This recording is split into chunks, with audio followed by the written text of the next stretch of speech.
los que le habían visto resucitado. ¿Recuerdan el testimonio que les llegó a los discípulos? Que Jesús había resucitado y que ellos no estaban muy seguros de eso. Versículo 15. Y les dijo: id por todo el mundo y predicad el evangelio a toda criatura. El que creyere y fuere bautizado será salvo, mas el que no creyere será condenado. Y estas señales seguirán a los que creen.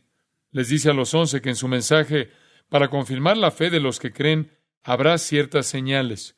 Y aquí creo que está hablando directamente acerca de los 11. En mi nombre echarán fuera demonios, hablarán nuevas lenguas, tomarán en las manos serpientes, y si bebieren cosa mortífera, no les hará daño. Es decir, podrán tomar veneno y no pasará nada. Sobre los enfermos pondrán sus manos y sanarán. Ahora, aquí hay algo interesante. Una escritura que nos sugiere que aquellos que habían de salir a proclamar el mensaje habrían presenciado milagros, y, en realidad, los 4 dones de los que hablamos están aquí. El don de los milagros, por ejemplo, será sin duda la capacidad de tomar serpientes en las manos, beber un veneno mortal y no ser lastimado. Eso es un milagro. Aquí se indica el don de las sanidades. Se dice que serán capaces de poner las manos sobre los enfermos y se recuperarán. Y se indican las lenguas, ya que dice que hablarán con nuevos idiomas.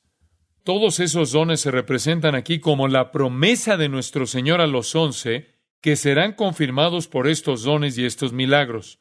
Ahora bien, si vamos a suponer hoy que alguien todavía tiene todo esto que es para ellos, entonces debemos estar de acuerdo con los apalaches que manejan serpientes y con los de la iglesia de los primogénitos, como se les llama, que beben veneno y así sucesivamente. Muy a menudo las cosas no funcionan como ellos quieren que funcionen. Y si estamos de acuerdo, debemos hacerlo en todo, porque dice, estas señales seguirán a los que creen. Si es una cosa permanente, entonces nos quedamos con todo. 2 Corintios 12:12. Continuamos viendo algunos pasajes para establecer un marco de referencia. Pablo está aquí hablando de su apostolado y está verificando el hecho de que él era un apóstol al decir esto.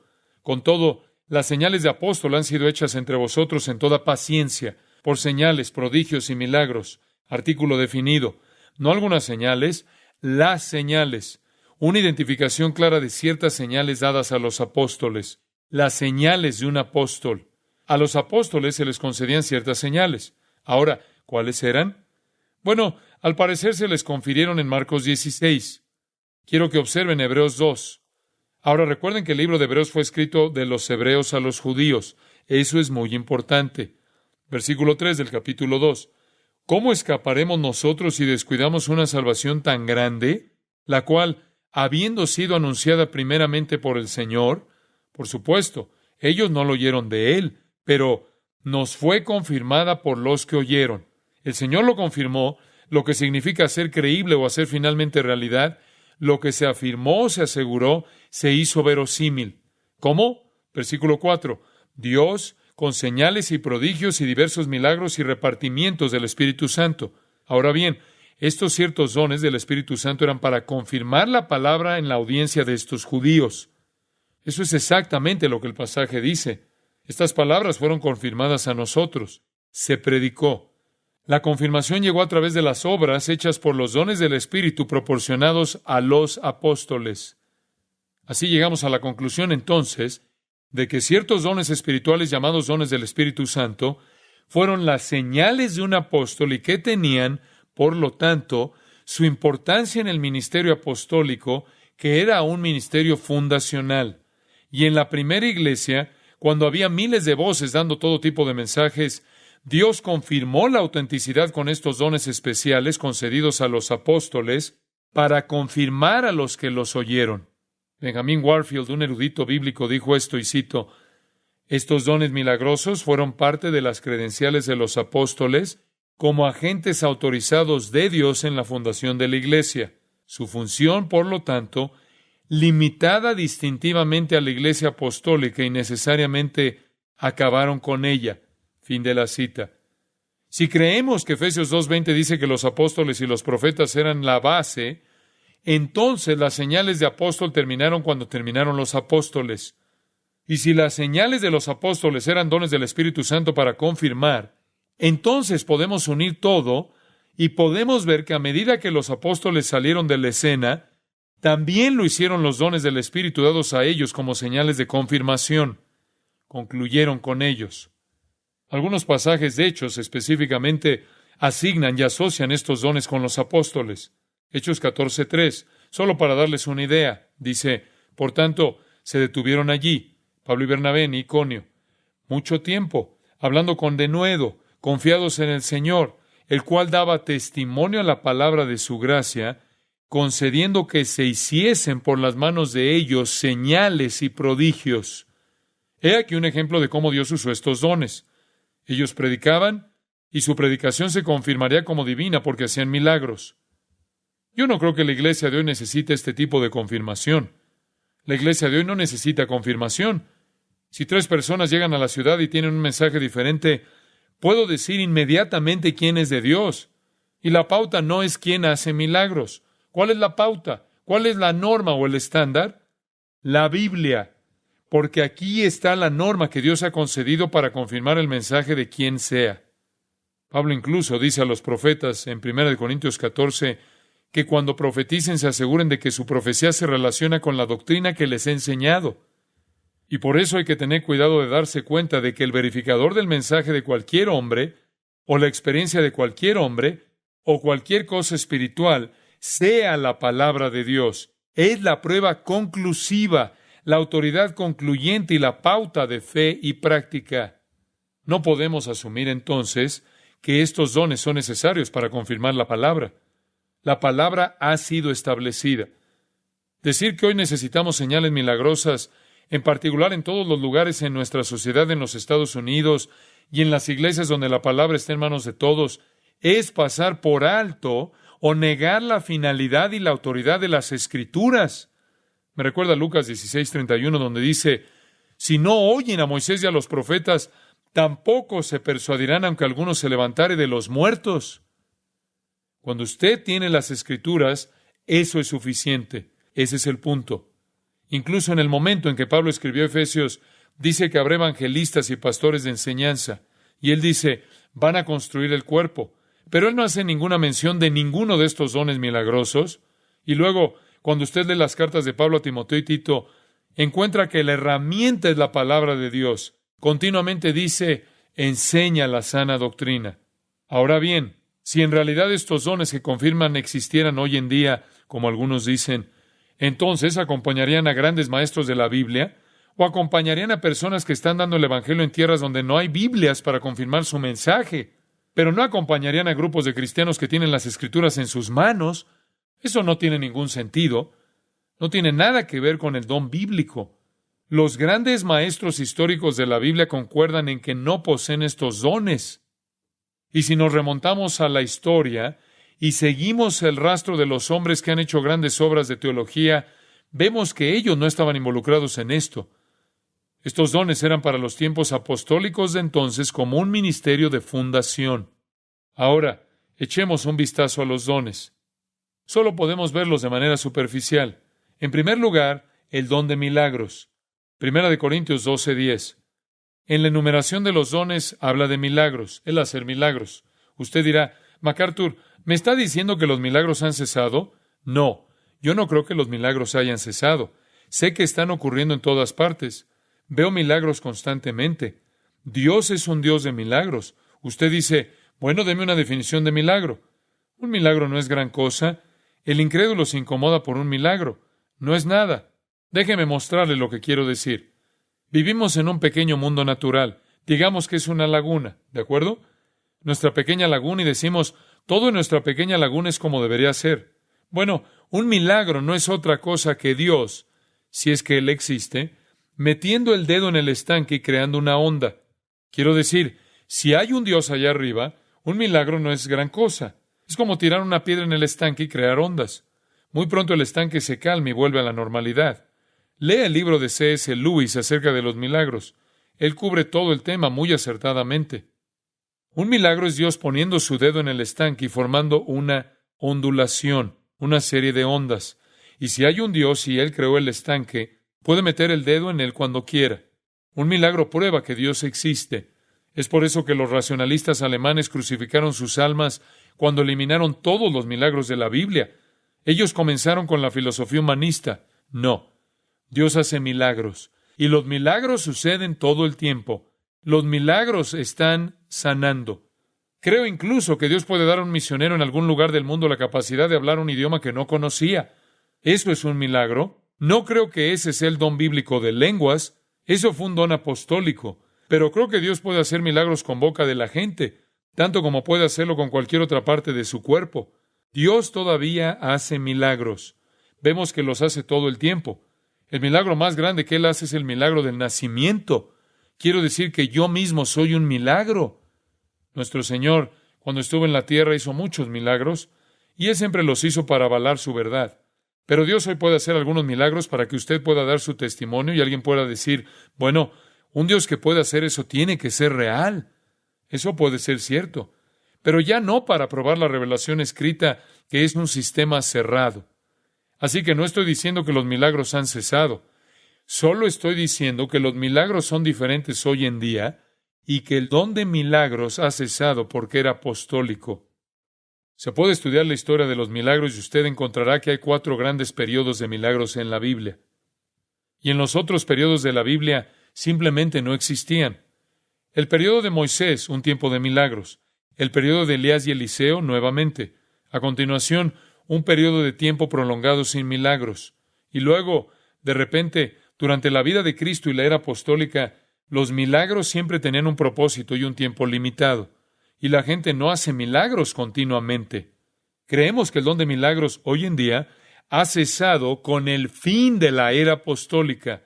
Ser capaces de beber veneno, poder caminar y realizar todo tipo de prodigios, señales y milagros es algo que pertenecía a esa época. No hay nada de eso en todos los escritos de Pablo a Timoteo y a Tito. Nada en absoluto acerca de los milagros. No hay ninguna indicación de hacer milagros o incluso un énfasis en la vida de Pablo. Después de que se fue a Filipos por un periodo de al menos 2 años, no dice nada acerca de los milagros. Nunca hubo ningún registro de milagros en Antioquía, Corinto, Tesalónica, Derbe, Berea, etcétera, etcétera. Muy limitado, muy temporal. Yo estaba conduciendo hacia Hume Lake y vi una gran carpa en un lote baldío. En un letrero exterior decía, servicios milagrosos, milagros de lunes a viernes. ¿Milagros de lunes a viernes? Una línea de producción de milagros. Creemos que la palabra de Dios no nos dice nada acerca del don de milagros para esta época, sino que esos son los dones de los apóstoles. Han sido temporales en ese período. Con el fin de la escritura del Nuevo Testamento, la certificación de cualquier mensajero no es su capacidad de hacer milagros, sino su capacidad de enseñar la palabra con precisión. El cumplimiento de la palabra es ahora el testimonio de cualquier hombre. Y podríamos decir más al respecto, pero vamos a seguir adelante. Sanidades. ¿Qué pasa con la sanidad? Este es sin duda un don milagroso y es una indicación básica en 1 Corintios 12, donde aparece como la capacidad de curarse mutuamente. Dice, sanidades, versículo 9. Usted me preguntará, ¿ahora usted dice que entonces Dios no sana a los enfermos? Por supuesto que no. Dios sana a los enfermos, Él restaura a los enfermos. Pero hoy no hay gente caminando por ahí que sanará a todo el mundo en respuesta a un don como en la era apostólica. Hoy en día Dios sana por su voluntad soberana y en respuesta a la oración. Usted puede encontrarlo en el libro de Santiago. Y tal vez debería observar el capítulo 5 conmigo por un momento. Y por cierto, Santiago fue escrito antes de 1 Corintios. Dice en el libro de Santiago, versículo 13, ¿está alguno entre vosotros afligido? Haga oración. El versículo 14, ¿está alguno enfermo entre vosotros? Llame a los ancianos de la iglesia y oren con él. Oren sobre él, ungiéndole con aceite en el nombre del Señor. Y la oración de fe salvará al enfermo. Eso es lo que dice. Dios lo levantará. Incluso en Santiago, que puede ser el primer libro en el Nuevo Testamento en términos cronológicos, tal vez el más antiguo, cuando alguien estaba enfermo no dice, ve por el que tiene el don de la sanación, ve por el que tiene el don de sanidad, de curación, sino que dice, oren por él. Dios nunca quiso que el don de la curación tuviera una relación especial real con la iglesia. Era una señal, el don de sanidad, para confirmar la palabra a los incrédulos. Y usted puede estudiar a Jesucristo y encontrará que a quienes sanó eran incrédulos. Estuvo involucrado en ratificar sus afirmaciones en las mentes de los no creyentes. Cuando la iglesia se enfermó, oraron el uno por el otro. y Dios respondió a la oración. Creo que el don de la sanidad, proporcionado a quien fue un apóstol o profeta como predicador de la palabra, permitió confirmar en las mentes de los incrédulos por medio de milagros. Y vuelvo a decir, si el don de la sanidad existiera hoy en día, no pertenecería a los llamados curanderos, a los sanadores, pertenecería a los maestros de la Biblia, pertenecería a las personas que se encuentran proclamando el Evangelio como una confirmación de que es verdad, no a un determinado sector de personas, evangelistas o como quiera que les llamen. Incluso en los últimos años del ministerio del apóstol, esto comenzó a desvanecerse, a menguar. Es interesante que Pablo, cuando Timoteo estaba enfermo, le dijo, yo sé cómo solucionarlo. Toma un poco de vino por el bien de tu estómago. Si el don de sanidad existía en ese momento, alguien podría haberlo solucionado de un modo más sencillo. Y a menudo he pensado cuán interesante es que en 2 de Timoteo 4 Pablo dice, a Trófimo dejé en Mileto enfermo. Si Pablo tenía el don de hacer milagros en ese momento y el don de sanidad, bien podría él haber sanado a Trófimo. Pero no parece haber ningún caso en el Nuevo Testamento donde ese don se ejerce en un creyente o se ejerza a un creyente. Sin embargo, en toda esta sanidad que está aconteciendo hoy en día, son todas estas personas que históricamente han estado en la iglesia haciendo estas largas filas para ser sanadas. Eso no sigue el patrón bíblico. Estaba pensando en el testimonio de Marjoe Gortner. No sé si han oído de eso, pero él finalmente contó todo. Él fue quien se supone que a los 4 años de edad tenía el don de sanidad, y sus padres lo pusieron en el escenario y comenzó un ministerio de sanidad y demás. Algo interesante. Yo estaba con mi papá y nos quedamos sentados hablando de esto. Yo debería ir a ver esa película. Acaban de hacer una sobre él. Me llamaron por teléfono cuando estaban haciéndola, me dijo mi padre. Y me preguntaron si podían utilizar un comunicado de prensa y una entrevista que hice cuando él tenía tan solo 4 años de edad. Y vinieron a mi iglesia y me preguntaron cuál era mi opinión. Y él dijo, y yo les di mi opinión. Dije que se trataba de una farsa, que era un engaño, etc. Yo no sé si él está en esa película o no. Él tampoco lo sabe. Pero de todos modos, al parecer la película expone todo el asunto como un fraude. Y el protagonista dijo, y le oí decir en algún lugar, que realmente no sabía de ninguna curación física legítima en todos los años que lo había hecho. Pero estaba consciente de que había hecho un gran servicio a la gente que tenía problemas psicológicos. También estaba consciente del hecho de que las personas que estaban allí la noche del lunes estaban de regreso el jueves con una nueva dolencia. Y eso es muy común. Hice un estudio en la universidad sobre este asunto y esto surgió una y otra vez. Y por eso tenemos que ser muy cuidadosos en la comprensión de las directrices bíblicas para las sanidades. Yo creo que Dios sana, pero creo que Él sana en respuesta a su soberanía y en respuesta a la oración.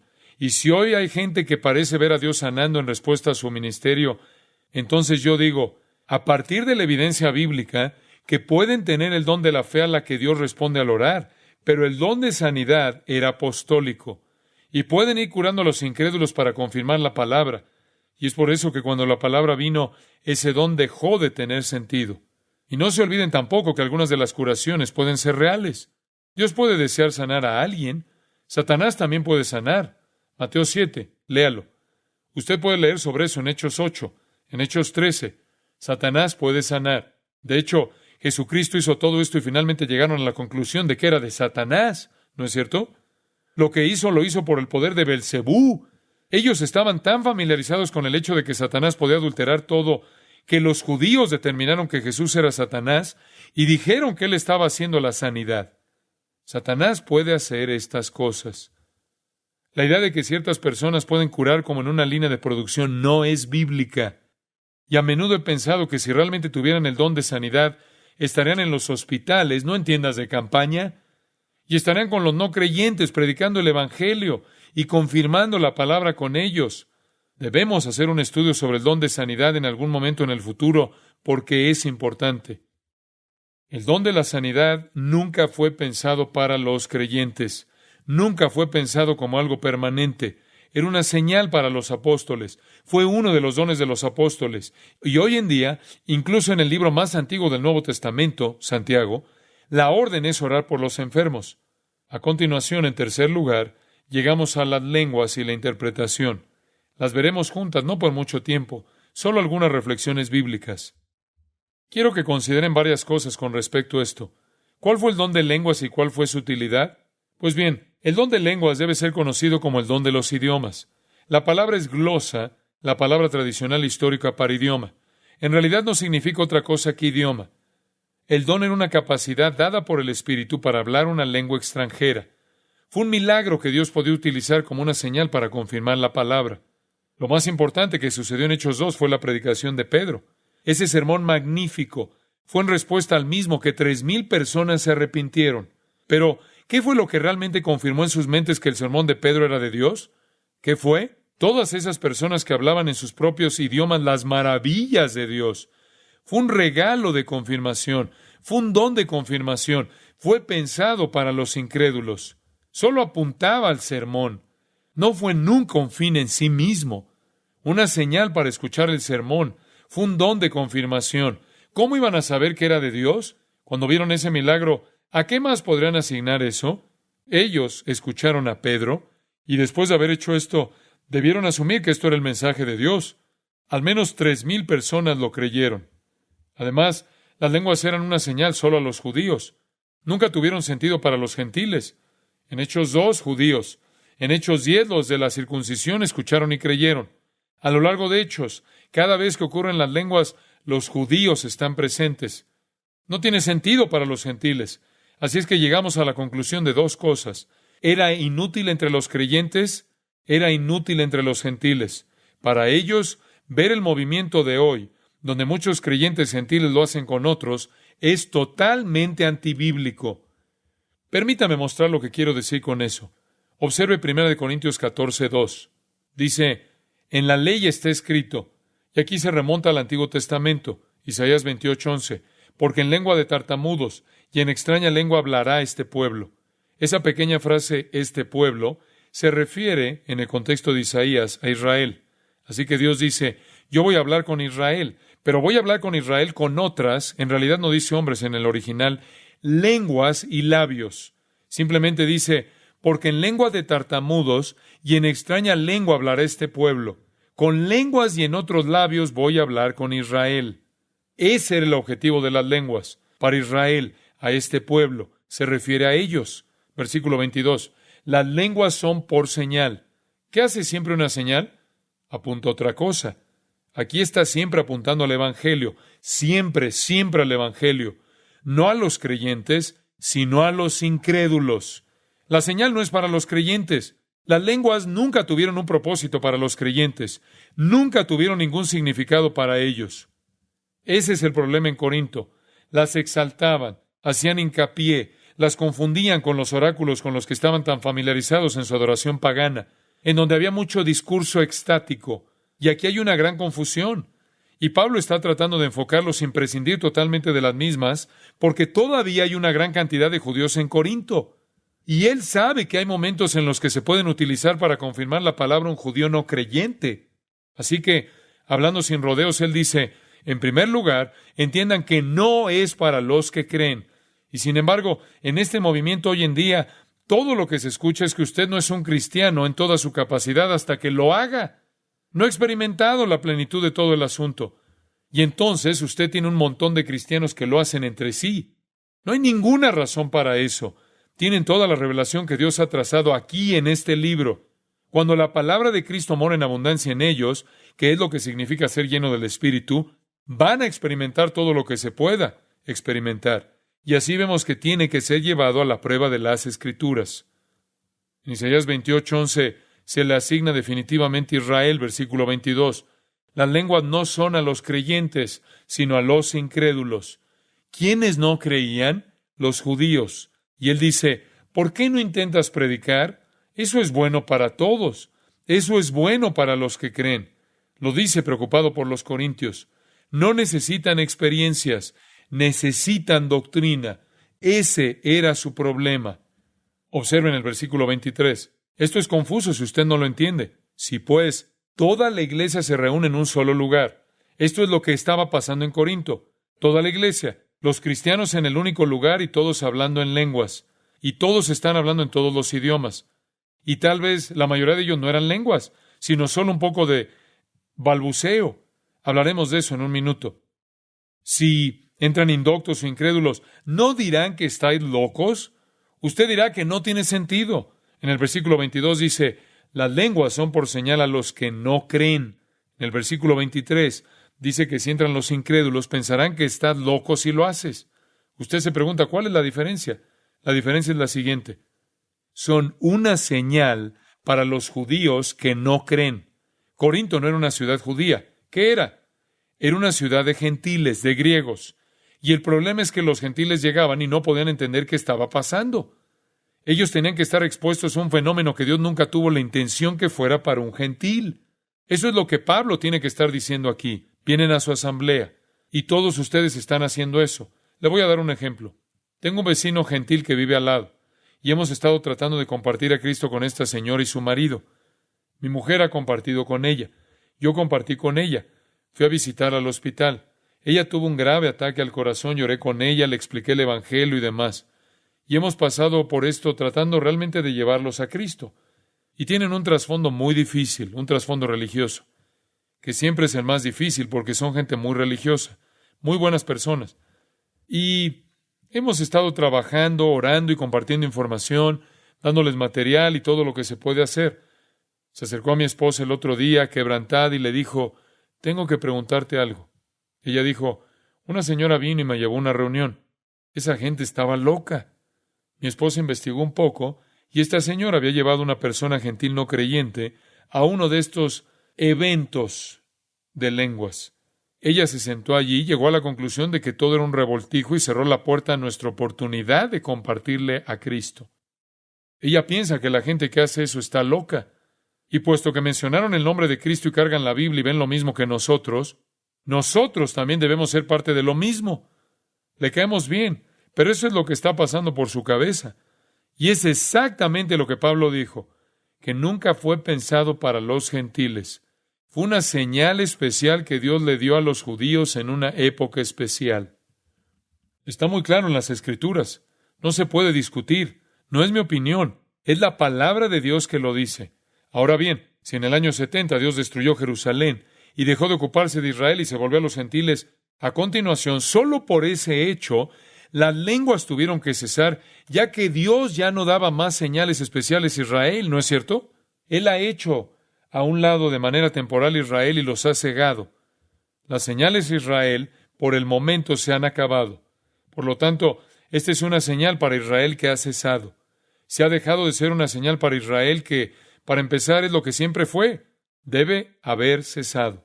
Estamos tratando de traer a las Escrituras el testimonio de todas estas verdades. Lo que tenemos hoy es una exaltación de este don fuera de contexto. En el versículo 20 que dice, hermanos, no seáis niños en el modo de pensar, sino sed niños en la malicia, pero maduros en el modo de pensar. La inmadurez es dar a este don otra finalidad distinta del original y utilizarlo para otro propósito de generarlo. El don tiene un diseño claro dado por Dios. Para los no creyentes no tenía sentido. Nunca tuvo ningún sentido en la edificación del cuerpo. Nunca tuvo ningún efecto en el cuerpo y siempre en los judíos incrédulos.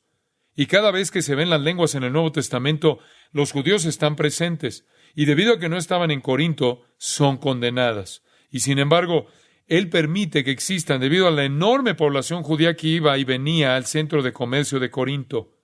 Lea Hechos 18. Allá habían muchos judíos, por lo que el don tenía que estar en Corinto, y podía ser usado correctamente para ellos. Pero lo habían usado fuera de control, y especialmente ya que los corintios habían salido de los oráculos, y el habla estática formaba parte de todo su culto. Se está haciendo un estudio sobre esto para registrar la historia del mismo, y se ha encontrado que hablaron en lenguas estáticas, las llamaban el lenguaje de los dioses, e incluyeron esto y se armó todo el lío. Y Pablo está tratando de corregir el problema con amor. Permítanme añadir otra cosa. Además, siempre en un idioma conocido. Puede haber sido extranjero al que hablaba, pero siempre era genuino. Y hay muchas razones para ello. En Hechos 2, glosa significa idiomas, y los enumera. Partos, medos, elamitas y Mesopotamia, Egipto, cretenses, árabes. Dice exactamente qué idiomas eran. Incluso utiliza gene glosa en 1 Corintios, que significa tipos. Gena, de donde obtenemos género, clases de idiomas, variedad de idiomas. No podía haber variedades de balbuceo. Así que tiene que ser idiomas y variedades. Luego, cuando dice el don de interpretación de lenguas, es la palabra hermineia, que significa traducción de idiomas. Estos serán idiomas. En 1 Corintios 14:7, él incluso dice que tiene que tener una estructura gramatical. Dice, ciertamente las cosas inanimadas que producen sonidos como la flauta o la cítara, si no dieren distinción de voces, ¿cómo se sabrá lo que se toca con la flauta o con la cítara? Ellos estaban balbuceando. Estos corintios habían degenerado todo. Y él dice, ni siquiera es claro, no es genuino, no se puede ser traducido, por lo que debemos prestar atención a estas cosas. Ahora, de acuerdo a la lingüística moderna, si nos fijamos en el movimiento de las lenguas hoy, concluimos que es un idioma. Les daré el testimonio de un hombre, y hay mucho sobre esto de lo que podríamos hablar. Permítame mencionarle este pensamiento. William Samarin. William Samarin ha escrito un libro cuyo título es Las lenguas de los hombres y los ángeles. Él es un experto en lingüística. Ha dedicado su vida al estudio de la lingüística. Es un doctor en lingüística. Es profesor de lingüística en la Universidad de Toronto, en Canadá. Se crió en una comunidad rusa en los Estados Unidos, en una parte donde la misma fue impregnada totalmente en lenguas. Pasó toda su vida creciendo con el tema de las lenguas. Finalmente decidió estudiarlas y estuvo la mayor parte de su vida trabajando con las mismas. Y dijo esto, y cito, durante los años en los que he participado en estas reuniones de lenguas en Italia, Holanda, Jamaica, Canadá, Estados Unidos, etc., he observado pentecostales clásicos y neopentecostales. Fin de la cita. Esto es en 1960. Ese es el nuevo movimiento en todas las denominaciones. Y cito, he estado en reuniones pequeñas, en casas particulares, así como en enormes reuniones públicas. He visto muchos contextos culturales diferentes como los de los puertorriqueños y los del Bronx, los manejadores de serpientes de los Apalaches, los molocanes rusos en Los Ángeles, etc. He entrevistado a personas que hablan en lenguas y he grabado y analizado muestras de innumerables lenguas. En todos los casos, dice, la glosolalia resulta ser un disparate lingüístico. A pesar de semejanzas superficiales, la glosolalia no es fundamentalmente un idioma. Fin de la cita. Ese es el testimonio de un experto en lingüística. Este ha sido el resultado de muchos de ellos. Como he dicho antes, si usted pregunta, ¿eso quiere decir que Dios no puede hacer esto hoy? ¿Que eso no podría ser real? ¿Quién diría eso? No. ¿Quién diría que Dios no puede hacer cualquier cosa excepto mentir? Eso es lo que dice la Biblia. Pero digamos esto, si Dios quisiera dar a un misionero la capacidad de hablar un idioma que no conoce para comunicar el Evangelio en una situación crítica, Él podría hacerlo. Ese no es el don de lenguas. Eso es tan solo un milagro de Dios que hizo en ese momento. Este don era para los judíos. Siempre era un idioma conocido. No era tanto para hablar del Evangelio, sino para mostrar un acto sobrenatural divino para que escucharan el Evangelio cuando se les anunciara. Así que el verdadero don era siempre un idioma conocido, siempre una señal para el incrédulo y siempre a un no creyente judío. No tenía ningún sentido para los creyentes, y por eso es tan difícil de entender para tantas personas. Hay creyentes que se reúnen y hablan el uno al otro en lenguas, lo cual no es el modelo bíblico. Usted se preguntará por qué los corintios abusaron de él. Cuando estudiemos 1 Corintios averiguaremos que abusaron de eso tal como abusaron de todo. La iglesia era un desastre. Había división, carnalidad, perversión sexual, pleitos entre cristianos, abusos morales del cuerpo del creyente, desconocimiento de la relación matrimonial, ignorancia del propósito de la virginidad, violaciones de la libertad cristiana, insubordinación de las mujeres, abusos de la cena del Señor, ignorancia de las cosas espirituales, incluso negación de la resurrección del cuerpo. Fue una iglesia en mal estado. En el capítulo 14, usted espera que están en mal estado en relación con los dones espirituales, y realmente lo están. Y por eso Pablo escribe para corregir los abusos. Y en el capítulo 14 dice solo un par de cosas. En el versículo 1, seguid el amor. Todos los dones que son realmente ministrados son hechos con amor. Los de ellos no lo eran, sino en división, carnalidad, por lo que no era un verdadero don. Procurad los dones espirituales. Eso es en su congregación cuando se reúnen. Desead que Dios os ministre a través de los dones, pero sobre todo que profeticéis. Y define ese don en el versículo 3 como hablar para edificación, exhortación y consolación. Luego en el versículo 2 dice, y esto es lo que estaban haciendo, el que habla en lenguas no habla a los hombres, sino a Dios. Estás hablando misterios en tu espíritu. ¿Por qué no haces algo de lo que todos podamos beneficiarnos? Como enseñar, predicar, lo que presupone estudio, que es donde se obtiene la verdad espiritual, que es la manera de crecer. En el versículo 4 dice, tú eres responsable de edificarte a ti mismo, lo cual es egoísta. Hoy sucede el mismo problema, el egoísmo en el ejercicio de esto. No hay que ser egoísta. El ejercicio de un don espiritual es verdaderamente desinteresado. Es para edificar, no es para autoedificarse, no es para la edificación personal. No ha de estar para nada centrado en mí. Que salga de mí y produzca algún tipo de experiencia espiritual para mí mismo es el colmo del egoísmo. Ministrar es edificar a los demás. ¡Qué bendición! Él debe permitir que exista por el bien de los judíos, por lo que expresa algunas calificaciones para hacerlo, o requisitos para hacerlo. Y dice en el versículo 27, si habla alguno en lengua extraña, sea esto por 2 o a lo más 3, y por turno, y uno interprete. En la iglesia de Corinto iban por todas partes, solo 2 y 3. Cada vez que se reúnen y Dios plantea hacer esto, debe haber judíos incrédulos que necesiten este don para ser ministrados. Solo 2 o 3, y por turno, y con un intérprete. Y si usted no tiene un intérprete, versículo 28, entonces no diga nada. Siéntese y ore. Versículo 28, hable para sí mismo y para Dios. Luego dice esto en el versículo 34, vuestras mujeres callen en las congregaciones. Si esto se pusiera en práctica, el 75% del movimiento acabaría mañana porque está muy dominado por mujeres, porque no les es permitido hablar. Ese era el problema. Las mujeres estaban en control. ¿Qué hemos visto?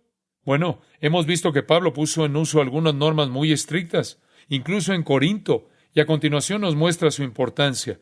Y sabemos que era para los judíos y para los judíos incrédulos. Por lo tanto, cuando Dios dejó de tratar con los judíos, dejó de dar señales a Israel. No había necesidad de ese don, porque eso es lo que era, una señal para Israel. En Corinto se convirtió en una confusión masiva. Ahora hemos hablado de cómo sabemos que ha cesado. Nuestra teología nos lo dice. Tenía un propósito temporal, eso lo vemos. Pero le voy a dar otro pensamiento. 1 Corintios 13:8. Si nos fijamos en el versículo 8, creo que veremos un buen lugar para comenzar. El amor nunca falla. Entonces debe compararlo con algo que sí lo hace, pero las profecías se acabarán. No funcionarán o serán reemplazadas. Ya sea que haya lenguas, cesarán. Parar. Si hay conocimiento, se acabará. La palabra acabarán en relación con el conocimiento y acabará en relación con la profecía es la misma palabra. Catargeo. Significa inoperante o ser reemplazado. La profecía y el conocimiento serán suplantados. Significa que llegará el cumplimiento cuando todas las profecías y el conocimiento serán reemplazados por el conocimiento pleno. ¿Qué pasa con las lenguas? Bueno, esa es una palabra totalmente diferente. Las lenguas no serán reemplazadas. Ni siquiera aparecen en los versículos 9, 10, 11, 12 y 13, que hablan de cuando venga lo perfecto. Las lenguas ya han desaparecido. Se pauó, P-A-U-O. La palabra en voz activa significa hacer cesar. En la voz pasiva significa cesar por sí misma. Las lenguas cesarán. Observen esto, es interesante. Dice, las lenguas cesarán por sí mismas. El conocimiento será inservible. La profecía será inoperante. Y luego continúa hablando de las dos en el versículo 9. Porque en parte conocemos y en parte profetizamos. Las lenguas ya se han acabado. Él continúa hablando de lo perfecto que está por venir. Luego pasa a hablar de la profecía y el conocimiento, pero no más de las lenguas. Ahora bien, si entendemos que fue un don para los judíos, podemos suponer que se detuvieron al menos por el año 70, ¿verdad? Cuando Jerusalén fue destruida y Dios comenzó a trabajar con los gentiles. Y ya que nos fijamos en la palabra griega cuidadosamente, Pablo escogió una palabra muy clara. Podríamos traducirla en el sentido coloquial. Las lenguas se desvanecerán por sí mismas. Eso es lo que significa. Simplemente pararán por sí mismas. ¿Ven la diferencia? Utiliza un verbo diferente, una voz diferente y un tiempo verbal diferente. Debe querer decir algo diferente. Usted dice, ¿cuándo se desvanecieron? Bueno, como he dicho, la indicación del año 70 será un buen punto de partida. Escuche lo que dice Jorge Dollard del Seminario de Dallas, y cito: unos 35 años atrás, un distinguido educador americano, el doctor George Cutton de la Universidad Colgate, examinó detenidamente todas las instancias históricas del hablar en lenguas. Después de la investigación, la conclusión de Cutton fue que en la Iglesia antigua, la Iglesia de los Padres, no había ni un ejemplo bien documentado de una persona que practicara el hablar en lenguas o que incluso pretendiera hacerlo. Fin de la cita. En la primera iglesia, la Iglesia de los Padres de los primeros siglos, no había ni siquiera una instancia bien demostrada de alguien que ejerciera las lenguas. Al parecer, se detuvieron históricamente por sí mismas, como Pablo dijo que lo harían. La voz de la historia de la Iglesia está, pues, también en contra del movimiento moderno y lo etiquetaría como antihistórico. Cleon Rogers dice esto, y cito: después de examinar el testimonio de los primeros líderes cristianos, y pasó mucho tiempo y dedicó mucho estudio como historiador en esto, él dice: su ministerio representa prácticamente todas las áreas del Imperio Romano, del año 100 al 400, y parece que los dones milagrosos del primer siglo se extinguieron. Ellos no se pueden encontrar en los primeros 400 años de la Iglesia. Fin de la cita. Ahora usted puede decir, bueno, sí había Esteban Montano y Tertuliano en la Iglesia primera, y tiene razón, pero Montano era un hereje que fue calificado como poseído por el demonio y afirmó que Dios solo habló a través de él, y que él era aquel en quien el Espíritu Santo moraba, y solo él. Este hombre tenía un problema, y Tertuliano era su discípulo. Pues bien, durante la Edad Media había algunos católicos que hablaban en lenguas. Los Shakers fueron la primera secta moderna de Estados Unidos. Ellos eran célibes, eran comunistas, y su líder era la madre Ann Lee, quien dijo que la segunda venida se cumplió en ella. El séptimo artículo de la fe en el mormonismo aboga las lenguas. Es una parte del mormonismo. El movimiento moderno nació en una reunión en Azusa, California, en 1914. Ahora, escuchen esto. Si las lenguas cesaron históricamente alrededor del año 70 o al final del siglo I, y luego durante 1800 años no existieron, ¿qué está pasando hoy en día para que creamos que es real? Me refiero a que, ¿acaso el Espíritu de Dios ha quitado ese don estratégico de la Iglesia durante 1800 años? No hay nada en la Biblia que diga que será otorgado nuevamente. ¿Dónde ha estado por 1800 años si se trata de una parte integral de la vida de la Iglesia? ¿El Espíritu de Dios ha cometido un error grave? No lo creo. Creo que tenemos que colocar lo que está pasando hoy a la luz de las Escrituras. Usted dice, bueno, ¿qué está pasando? ¿Qué es entonces? Bueno, hay tantas explicaciones. Quiero ser preciso solo en el sentido de la evaluación. Algunas personas son muy sinceras, genuinas y están deseosas de esto y no deseo desalentarlas. En primer lugar, algunos son simplemente falsos, una falacia. Nunca olvidaré una vez que estaba predicando, y una señora se puso de pie y comenzó a hablar en lenguas en medio de mi mensaje. Y yo era un joven en el seminario y realmente me resultaba difícil saber qué hacer, así que solo me limité a decir, yo realmente creo que el Señor hará que hablemos de uno en uno a la vez, ya que la profecía es el don mayor. ¿Por qué no se siente y lo hace más tarde? Eso es lo mejor que se me ocurrió en ese momento. Realmente no sabía cómo manejar la situación, pero el punto es que ella terminó y se sentó. Simplemente se sentó. Si era del Espíritu, dudo muy seriamente que hubiera ido y venido tan fácilmente. Samarin en su libro dijo, y cito, hablar balbuceo es un juego de niños, fin de la cita. Y si usted lee lo poco que Easton escribió sobre cómo hablar en lenguas, y es uno de los principales líderes del movimiento, continúe diciendo, dice él, y cito, va, una y otra vez lo más rápido que pueda, fin de la cita. Y Pablo dice que cuando era un niño hablaba como un niño, cuando fue hombre dejó lo que era de niño. Dios no quiere que hablemos como un bebé. Él dice, voy a orar con mi espíritu, pero también oraré con mi entendimiento. No le hable a Dios con ese tipo de palabras. A Dios no le interesa oír eso. Así que creo que algunas personas están tan deseosas de algo experimental y debido a la presión de su grupo de pares, simplemente hacen algo porque se está haciendo. Y son buenos en ello. Creo inclusive que algo tiene que ser psicológico. Cuando uno se detiene a considerar que es una cosa que hacen muchos grupos y que históricamente no tiene absolutamente nada que ver con el cristianismo, puede ser catalogado como un fenómeno psicológico. La gente se provoca un estado autoinducido de hipnosis, etcétera, etcétera. Gran parte de ello es psicológico. Creo que algo de eso es satánico. Y créanme cuando les digo que he tenido encuentros personales con demonios vocalizando a través de un individuo. No voy a entrar en detalles. Es cierto.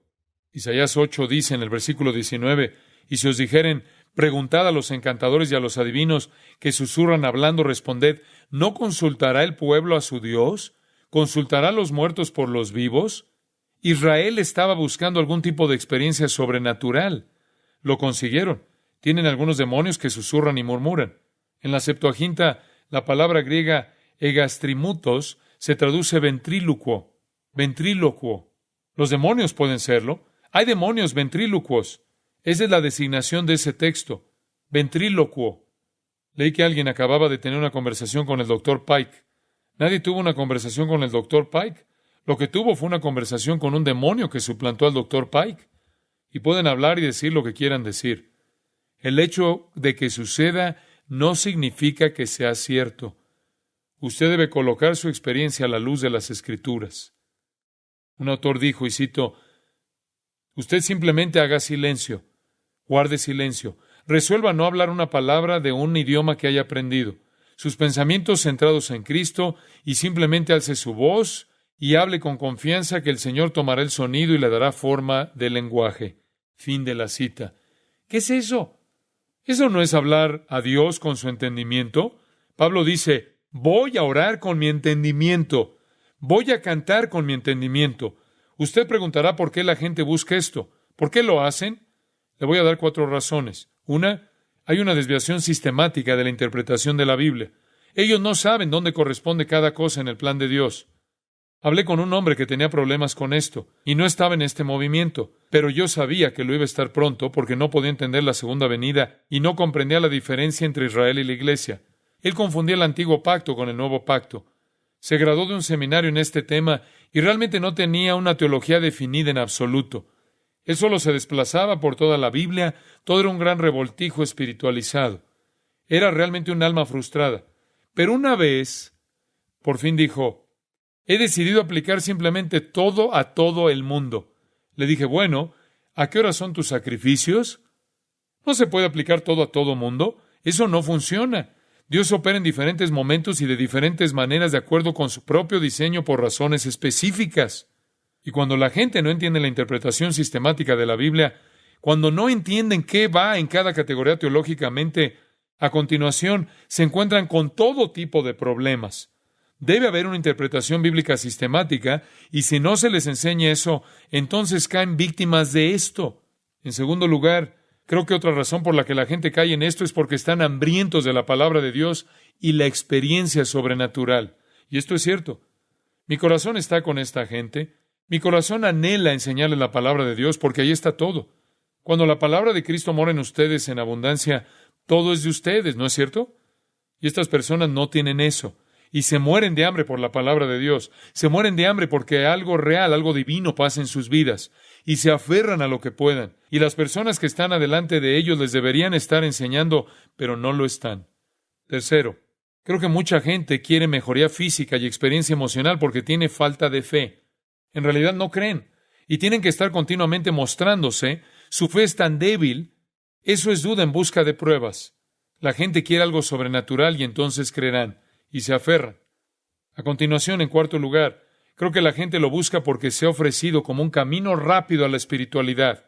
Uno puede llegar tan rápido, automáticamente estás en el grupo superior. ¿Qué quiero decir? Pues bien, el movimiento moderno no tiene ninguna base en la doctrina bíblica. No observa ninguna norma. La carne y Satanás pueden hacer una experiencia falsa. Las lenguas no son exclusivas de los cristianos. No podemos decir que la experiencia las verifica. ¿Sabe usted que hay informes de biblos en la costa de Fenicia que dicen que en el año 11 antes de Cristo las lenguas sucedían allí? Hablaban lenguas estáticas. Del 429 al 347, los diálogos de Platón hablan de ello. Del 7 al 19 antes de Cristo, Virgilio describe en la Eneida los aumentos de civiles en idiomas estáticos en la isla de Delos.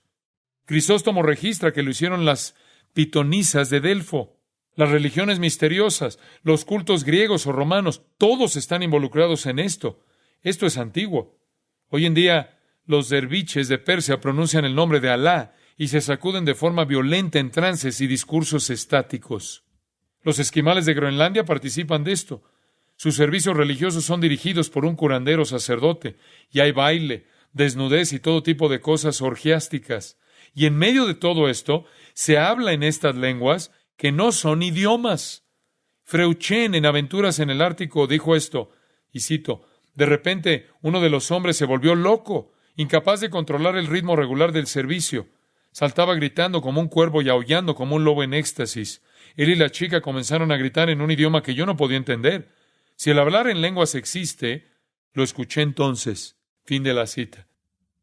No está necesariamente limitado al cristianismo. Los monjes tibetanos lo hacen. De hecho, grabaron algunos de ellos. Algunos de ellos hablan inglés y no tienen ni la más remota idea acerca de ese idioma. Otros articulan en inglés grandes obras de Shakespeare. Algunos de ellos incluso han citado a Freud en alemán, actividades diabólicas. Debemos llevar todo a la luz de las Escrituras. Y el peligro del movimiento moderno es que confunde la doctrina del bautismo del Espíritu. Subordinan frecuentemente a Cristo al Espíritu Santo. Crean dos niveles de cristianos, los que tienen y los que no tienen, grupo superior e inferior, y crean una unidad falsa. Como ya saben, la Biblia predice en Apocalipsis 17 que habrá una iglesia mundial. Me preguntaba cómo iba a pasar, cuando todo el mundo tiene su propia teología. Pero hoy sucede algo que, por primera vez en la historia, fragmenta todas las líneas denominacionales.